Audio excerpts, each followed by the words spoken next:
Thank you, Mr. Speaker. It's always a pleasure to rise in this House, but I must say I rise today in utter sorrow to speak about Bill C-3 and what could have been. I had the honor of speaking about this bill at second reading, and I poured my heart into that speech.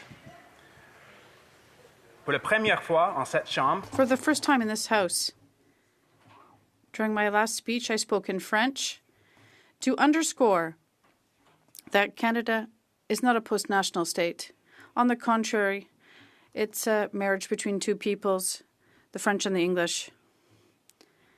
And it's a unique project in this world. We have to respect our heritage that is unique to preserve the value of our citizenship.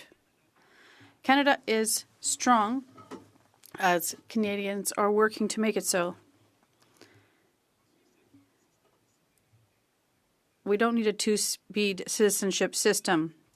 If the children of those who have left the country want to become citizens after paying tax, inspecting our laws, and they need to learn the language. It's simple. The first thing that happened after my speech, the Honourable Parliamentary Secretary to the government leader in the House stood up and said, and I quote, "Voters want more cooperation on the floor of the House of Commons."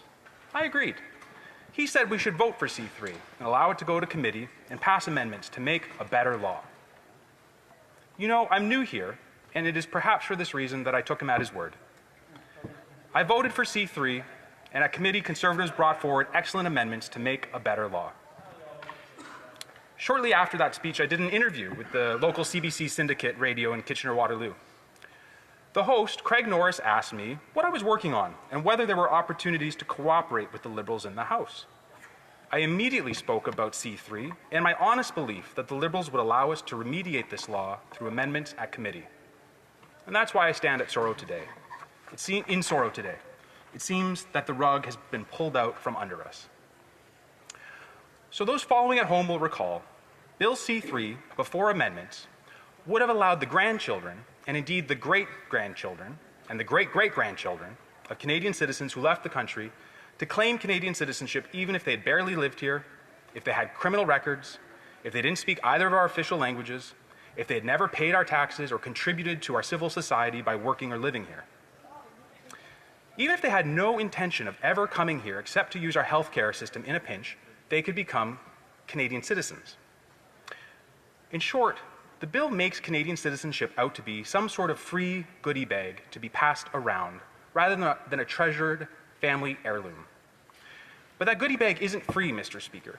It is only the hard work of Canadian citizens, permanent residents, and refugees who build their lives here and build the country, who make the country strong, who are filling up these goodie bags that the Liberals want to recklessly pass out. It is estimated that in excess of 100,000 such free goodie bags, that is free citizenships to people who don't live here, would be handed out if the unamended law passes. We say estimated more than 100,000, but as the honourable member who asked the question recently just pointed out, the immigration minister herself says she has no idea how many more beyond 100,000 it could be. Obviously, this would be terribly unfair to the permanent residents who are here paying taxes, respecting our laws, learning our languages, working so hard to become Canadian citizens. It is so unfair to them to have to watch 100,000 people who are not doing those things skip the line as a matter of unearned privilege. And that's what we mean when we talk about a citizenship system of two tiers. Our amendments seek to level the playing field and prevent a two-tiered system being imposed. It is with an eye to that we structured our amendments. We use the exact language as the same criteria that permanent residents would have to fulfill. They are eminently sensible amendments, and they are as follows. That to get citizenship as the grandparent of a Canadian citizen, one of your parents must have lived in Canada for 5 years, you must pass a citizenship test, you must pass a security background check, and you must speak one or both of our official languages to prove your substantial connection to our country.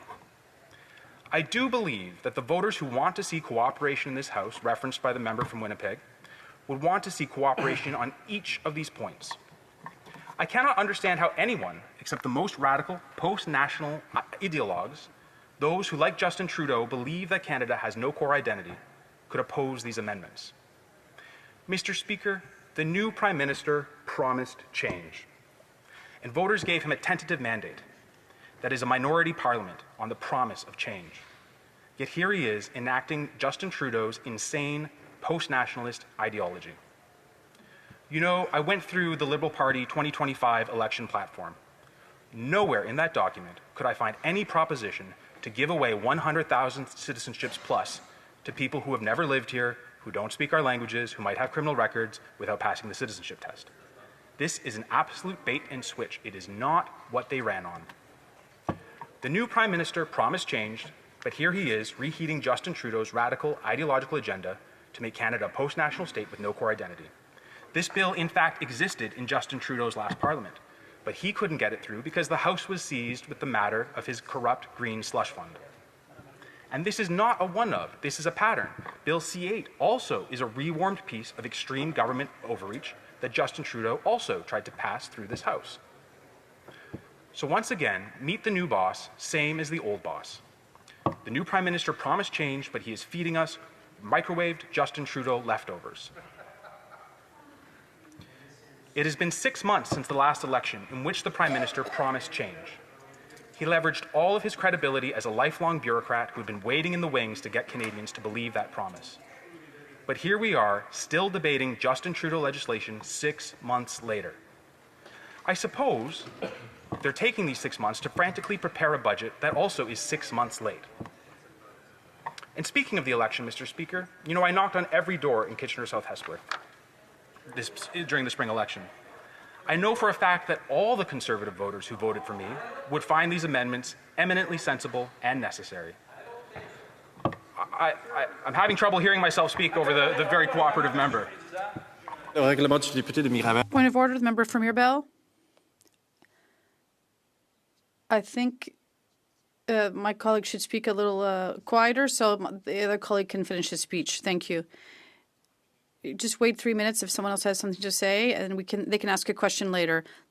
I think, Mr. Speaker, he's just trying to cooperate very hard, as promised.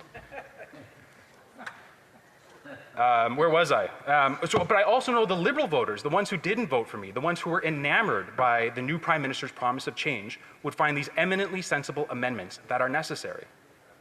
So I'm shocked. I can't understand why it is that the Liberal House leadership has signaled that they will vote against these amendments. In so doing, they cheapen the value of Canadian citizenship. They betray the permanent residents and refugees who are working so hard to meet similar requirements. They betray the generations of Canadians who work to build Canada strong. And they betray their own voters who expected change from Justin Trudeau's woke radical agenda. Mr. Speaker, I have more time, but I don't think I even really need it. I would rather hear from the Liberals. I am dying to hear from the Liberal members in the House today. Which of these amendments could they possibly be planning to vote against? Will they stand up in this House and say which ones and why? I am as eager to explain this to their voters as they are eager to hide it. If they pass the unamended Bill C-3, I will have a very, very hard time explaining to their voters why on earth they took our amendments away. I'll have a very hard time explaining it to Craig Norris at the Kitchener-Waterloo CBC radio program, why it is that after this promise of cooperation, it was withheld and the rug was so abruptly pulled out from under us.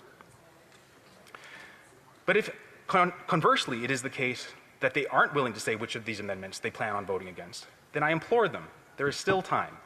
They can do the right thing. They can side with us, the Conservatives, to protect the value of Canadian citizenship, instead of siding with the radical left to denigrate it. Thank you, Mr. Speaker, and thank you to the member for the cooperation I see coming up. Questions and comments. Questions et commentaires. The Honourable Parliamentary Secretary to the Government House Leader. Yes, Mr. Speaker, I think the member does not appreciate the fact that you have a Conservative bloc coalition on this legislation going through the committee. And just because the Bloc and the Conservative coalition make a determination does not mean they should be able to override a Supreme Court potential issue. Just because the Bloc and the Conservatives decide that they want an election by voting against the budget that's going to be coming up doesn't mean that there has to be an election if there's other members in the chamber that support the budget. because there's an unholy coalition at times, I would suggest to the member, if what I said is true, if you in fact look at consensus, if you work with committees, not try to how we can corner or change the... I have to interrupt the member and give a chance for the member Kitchener South Hespeler to respond. I thank the member for continuing to engage so cooperatively. I didn't catch a question in that, so I guess I will take it as a comment. There are Liberals and Blocistes and Conservatives on the committee. That member suggested that we take the bill to committee and all work together. 2 parties did, 1 did not, and 1 party seeks to undo the work of the committee now. I'm not sure what else he would have had us do when he suggested that we take it to committee and work on it together. Thank you. Questions and comments? Questions et commentaires. L'honorable. Honourable Member for Mirabel. Mr. Speaker, we need coherence between the various parliaments and governments on immigration. There are a certain number of things. We ask them, these people to stay for a continuous period of 1,095 days. There's a language test and a citizenship test. These are the tests. These are the rules, and that's exactly for these reasons that we want to have the same criteria for naturalization. So I'd like my colleague to explain, how can the government think that these standards are valid for someone who's naturalized, but for the current situation that concerns us, they want to toss all of this aside and give citizenship to almost anyone? South Hespeler. I too am perplexed, like the honourable member who made the comment. And I think probably the best thing for me to do is to sit down, because I'm still dying to hear from the Liberal members. I haven't heard it yet. Which of these amendments and why are they planning to vote against it? Is it the case that they're planning to vote against it? All I heard in the question so far from the Liberal member was denigration of the members of the committee based on party stripe, which is exactly the opposite of what he thought voters were looking to see when we read this at second reading. Thank you. Questions and comments? Questions et commentaires. The honourable member for Edmonton West. Thanks, Mr. Speaker. I'd like to thank my colleague for his excellent speech today.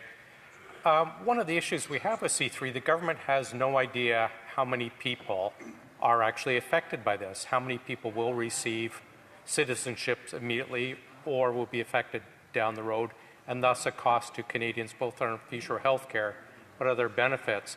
I wonder if the colleague could tell me about what he thinks of the seriousness of this government that's trying to plow through with C3 without taking these implications into the process. The member for Kitchener South Hespeler. Thank you for the question. It allows me to reprise the core theme of my first speech on this bill, which is that Canadian citizenship has value insofar as Canadian citizens contribute value. You put money in the pot, and then when you need our healthcare system, it's there for you.